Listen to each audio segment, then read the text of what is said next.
कितनी बार ऐसा हुआ है कि आप कुछ इंपॉर्टेंट करने जा रहे हैं और अचानक आपको फीलिंग होती है कि आज काम हो जाएगा। होता है, राइट? पर क्या आपने कभी सोचा है कि गट फीलिंग क्या है? क्या ये कोई रियल चीज़ है या बस एक ख्याली पुलाव? गट मतलब हमारे गैस्ट्रो इंटेस्टिनल ट्रैक यानी कि जीआई ट्रैक, जिसमें हमारा मुंह, oesophagus, small intestine, large intestine शामिल है। On top of that stomach and pancreas भी इसी का पार्ट है। क्विकली समझते हैं कि डाइजेशन कैसे काम करता है। सो मोस्टली जब आप खाने को चिव करते हो तब सलाइवा सीक्रेट होता है जिसमें कि डाइजेस्टिव एंजाइम्स होते हैं। साथ ही में चिव करने से सॉलिड फूड का एक लम्ब बन जाता है जिसको डाइजेस्ट करना और आसान हो जाता है। अगर आपको डाइजेशन का प्रॉब्लम है तो आप अपने खाने को ठीक से चिव करना शुरू कर दीजिए और आपको रिजल्ट दिखने लगेंगे। देन फूड के nutrients like protein, fat, vitamins, minerals ये सारे स्मॉल इंटेस्टाइन में एब्जॉर्ब होते हैं एंड लार्ज इंटेस्टाइन में मोस्टली रिमेनिंग वाटर एब्जॉर्ब होता है और बचा हुआ waste as a stool body से बाहर निकल जाता है। एंशिएंट ग्रीक फिजिशियन हिप्पोक्रेटिस ने 2500 साल पहले बोला था, all disease begins in the gut. आज साइंटिस्ट अपनी स्टडीज़ में इसे प्रूव करने में सक्सेसफुल भी हो गए हैं। तो आज इस वीडियो में हम जानेंगे सच में एक सेकंड ब्रेन की तरह काम करता है क्या? सच में गट में इतने सारे बैक्टीरियाज होते हैं क्या? सच में गट हमारे मूड स्विंग्स को कंट्रोल करता है? तो आज हम ये सारी चीज़ों के बारे में बात करेंगे और मैं कोशिश करूँगा कि मैं आपको इन सब चीज़ों का जवाब दे सकूँ। साथ ही में इस वीडियो के एंड में मैं आपको कुछ ऐसे साइंस डेवलपमेंट के बारे में बताऊंगा जिन पे यकीन करना थोड़ा मुश्किल है। चलिए एक कहानी सुनाता हूँ। करोड़ों साल पहले बहुत सारे बैक्टीरियाज, वायरसेस, फंगी एक साथ इकट्ठे हुए जब ह्यूमंस का जन्म नहीं हुआ था। उन्होंने डिसाइड किया हम दुनिया के हर कोने में फैल जाएंगे, जहाँ जाना चाहे वहाँ जा सकेंगे और जो खाना चाहे वो खा सकेंगे। पर फिर सवाल उठा, इतने छोटे जीव ये सब कैसे कर पाएंगे? तब उनके मुखिया ने बोला, मेरे पास एक आइडिया है। हम एक एआई मतलब कि आर्टिफिशियल इंटेलिजेंस से एक ह्यूमन को तैयार करेंगे। हम उसके पेट में रहेंगे, हम जहाँ बोलेंगे वो वहाँ जाएगा, हम जो बोलेंगे वो वही खाएगा और जब वो पॉटी करेगा तब हम दुनिया के अलग अलग कोने में फैल जाएंगे। सारे जीव इस आइडिया से बड़े खुश हो गए, पर एक जूनियर बैक्टीरिया ने सीनियर से पूछा, व्हाट इफ़ वो स्मार्ट हो गया? व्हाट इफ़ उन्होंने हमारी सुनना बंद कर दिया? उनके पास एक ब्रेन है, व्हाट इफ़ उन्होंने उसका इस्तेमाल करना शुरू कर दिया? कहीं ना कहीं हम ह्यूमंस को भी यही प्रॉब्लम है कि कहीं एआई हमसे ज़्यादा स्मार्ट हो गया तो? यही सेम प्रॉब्लम बैक्टीरियाज को भी थी। तब सीनियर बैक्टीरिया ने बोला, डोंट वरी, इसका भी एक सॉल्यूशन है। हम ह्यूमंस के ब्रेन से डायरेक्टली कम्युनिकेट करेंगे। सेरोटोनिन जो कि हमारा मूड कंट्रोल करता है, ऑलमोस्ट 90% ऑफ द सेरोटोनिन हमारे गट में प्रोड्यूस होता है। ये कहानी काल्पनिक है पर कैरेक्टर्स असली है।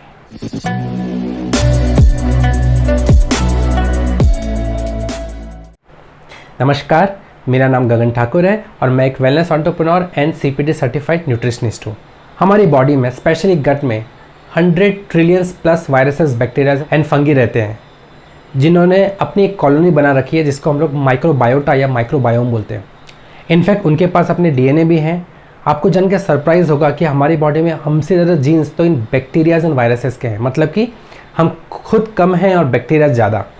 गट को सेकंड ब्रेन बोलना गलत नहीं है। क्या आप जानते हैं there are more neurons in the gut than our brain?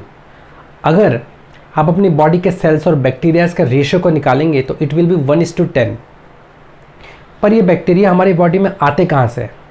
सो जब हम पैदा होते हैं तब मिलियंस ऑफ बैक्टीरियाज हमें अपनी माँ से मिलते हैं। ये भी एक स्ट्रॉन्ग इम्यून सिस्टम का ही पार्ट है। पर जो बच्चे सी सेक्शन से बॉर्न होते हैं उनमें ये बैक्टीरिया की मात्रा थोड़ी कम होती है। जब हम माँ का दूध पीते हैं उसमें कुछ स्पेशल शुगर मॉलिक्यूल्स होते हैं जो इन बैक्टीरिया के एज अ फूड काम करते हैं और करीब करीब ये बैक्टीरिया की हेल्दी कम्युनिटी को बिल्ड होने में, इस माइक्रोब की हेल्दी कम्युनिटी को बिल्ड होने में करीब करीब 2 साल लग जाते हैं। सो हमारे बॉडी के अंदर ये जो माइक्रोबायोम है इसमें कुछ गुड है और कुछ बैड, दोनों बैक्टीरिया हैं और दोनों का बैलेंस बहुत ज़रूरी है। अगर आप ज़्यादा junk food, process food, sugar consume करेंगे तो बैड बैक्टीरियाज बढ़ जाएंगे और अगर आप healthy foods like fruits, vegetables, seeds, nuts consume करेंगे तो गुड बैक्टीरियाज बढ़ जाएंगे। इनफैक्ट क्रेविंग के पीछे भी बैक्टीरिया का बहुत बड़ा रोल है। Bad bacteria mostly junk, sugar इस पर सर्वाइव करते हैं और अगर आपकी बॉडी में बैड बैक्टीरियाज बढ़ गए हैं तो आपको जंक फूड खाने का ज़्यादा मन करेगा। पर इसके लिए एक सिंपल सॉल्यूशन है। अगर आप हेल्दी फूड खाना शुरू कर देंगे तो ऑटोमेटिकली हेल्दी बैक्टीरियाज बढ़ने शुरू हो जाएंगे और आपकी जो जंक फूड की क्रेविंग है वो कम होने लगेगी। Now gut bacteria can directly talk to your brain. एक वेगस नर्व होती है जिसके थ्रू वो डायरेक्टली आपके ब्रेन से कम्युनिकेट कर सकते हैं। मतलब गट फीलिंग इज़ रियल और इसको बोला जाता है enteric nervous system. There is a name for it. तो हमने गट के बारे में जान लिया, माइक्रोबायोम के बारे में जान लिया। आप समझते हैं कि माइक्रोबायोम का हमारे लाइफ पे क्या इम्पेक्ट होता है और वो इतने इम्पॉर्टेंट क्यों है। आप सरप्राइज होंगे ये जान के कि ऑलमोस्ट 80 to 90% बीमारियों की जो शुरुआत होती है वो आपके गट से होती है। हमारी गट, जिसमें कि इंटेस्टाइन जो है, एक फिश नेट की तरह होती है। उस पर छोटे छोटे होल्स होते हैं जो न्यूट्रिएंट्स एब्जॉर्ब करने का काम करते हैं। पर जब ये छेद, ये होल्स जब ये बड़े हो जाते हैं, तब न्यूट्रिएंट्स के साथ वेस्ट मटेरियल एंड फूड भी ब्लड स्ट्रीम में मिक्स होने लग जाता है। ये हमारी बॉडी के लिए नॉर्मल नहीं होता, इसीलिए हमारी इम्यून आर्मी इस पे अटैक कर देती है। और यही कारण है बहुत सारी ऑटो इम्यून डिसीजेस का, जैसे कि Hashimoto, thyroid, lupus, multiple cirrhosis and so on. In fact अगर बैड बैक्टीरिया बढ़ जाए तो वो इंटेस्टाइन के इंटरनल वॉल्स को भी खाना शुरू कर देते हैं, जिससे कि अनडाइजेस्टेड फूड ब्लड स्ट्रीम में मिल जाता है और इसको बोला जाता है लीकी गट। लीकी गट को बहुत सारी बीमारियों की जड़ माना गया है। एक छोटा सा एक सिंपल तरीका ये है कि आप अपनी टंग चेक कर सकते हैं। अगर उस पर एक वाइट डिपॉजिट आपको दिख रहा है, देयर इज़ अ पॉसिबिलिटी कि बैड बैक्टीरिया बढ़ गए। ना जानते हैं कि माइक्रोबायोम क्यों इंपॉर्टेंट है।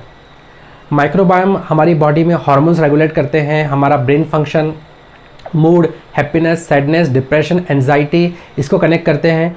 ऑलमोस्ट जैसे मैंने बताया 90% सेरोटोनिन हमारे गट में प्रोड्यूस होता है। अगर आप वेट लॉस करना चाहते हैं तो आप स्ट्रगल करेंगे, अगर वो सही नहीं है तो स्किन पे ग्लो आने में स्ट्रगल होगा, हेयर फॉल का प्रॉब्लम हो सकता है, एक्ने का इशू हो सकता है और बहुत सारी चीज़ें हो सकती है। कैसे पता करें कि हमारा माइक्रोबायोम ठीक है या नहीं? एक कुछ सिंपल सिम्टम्स है उसके, जैसे chronic acidity, bloating, abdominal pain, constipation, diarrhoea and so on. Vegetables, nuts, seeds, lentils, legumes and whole grain को इंक्लूड करें। 2 to 3 servings of fruits and vegetables लेने की कोशिश करें। होल फूड लेने की कोशिश करें, जैसे कि ब्राउन राइस या फिर rice with sabzi, kind of the whole food. Fibre include करें, इसके बारे में एक सेपरेट वीडियो मैं जल्दी ही बनाऊंगा आपके लिए। अपने बच्चों का एनकरेज करें कि वो थोड़ा मिट्टी में खेले, क्योंकि इससे गुड बैक्टीरिया बढ़ सकते हैं। नाउ प्रीबायोटिक एंड प्रोबायोटिक भी हमारे बॉडी में बहुत ज़रूरी है। प्रोबायोटिक एक्चुअली गुड बैक्टीरियाज को बढ़ाते हैं और प्रीबायोटिक उनके फूड के तरीके से काम करते हैं। कुछ नेचुरल प्रीबायोटिक में garlic, onion, apple, banana, oats, cocoa, apple cider vinegar हो सकता है। प्रोबायोटिक में हमारा होममेड योगर्ट, कैफ। बैलेंस डाइट लेने की कोशिश करें, एयर पॉल्यूशन से बचे, सिगरेट स्मोकिंग से बचे, अपनी बॉडी को डिटॉक्सीफाई करें, एक्सरसाइज करें, राइट क्वांटिटी ऑफ वाटर ले। क्या नहीं करना चाहिए ये भी जान लेते हैं। शुगर को अवॉइड करें, क्योंकि आपकी जो बॉडी में बैड बैक्टीरियाज है उनका मेन फूड होता है शुगर। तो अगर आप शुगर को अवॉइड करेंगे तो आप कहीं ना कहीं इन बैड बैक्टीरियाज को रोक सकते हैं। सेडेंटरी लाइफस्टाइल को अवॉइड करें। कांस्टेंट मूवमेंट बहुत ज़रूरी है हमारी बॉडी के अंदर ब्लड का। एंजाइटी एंड क्रॉनिकल स्ट्रेस से बचने की कोशिश करें। ब्रीदिंग, मेडिटेशन, प्राणायाम आप कर सकते हो। एंटीबायोटिक्स का इस्तेमाल जितना कम हो सके उतना कम करें। फिर inflammation, birth control pills, penta acids, Digene, excess caffeine, sugar, इन सब चीज़ों से बचने की कोशिश करें। कुछ एक बड़े सिंपल से चेंजेस करके हम काफ़ी सारे बीमारियों से बच सकते हैं, जैसे कि teach your children to slow down, they will copy you, set the right example. जब आप स्लो डाउन करते हो तो आप थोड़ा कम भी खाने लग जाते हो। कोशिश करिए कि खाने में एटलीस्ट 15 मिनट ले, ठीक से चिव करें। खाना खाने के 30 से 40 मिनट पहले ही पानी पी लें, और यदि आप खाना के साथ में पानी पिएंगे तो आप डाइजेस्टिव एंजाइम्स और एसिड को डाइल्यूट करेंगे।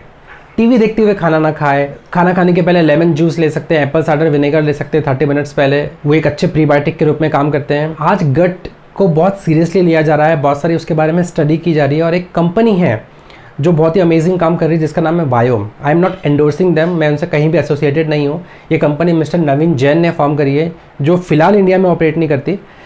एक्चुअली ये क्या करते हैं, ये आपकी पूप का टेस्ट करते हैं, और ये आपकी पूप के टेस्टिंग से पता कर सकते हैं कि आपको कौन सा फूड पसंद है, कौन सा फूड आपके लिए अच्छा है, कौन सा फूड आपके लिए बुरा है, आपका फ्यूचर में कौन सी बीमारी हो सकती है।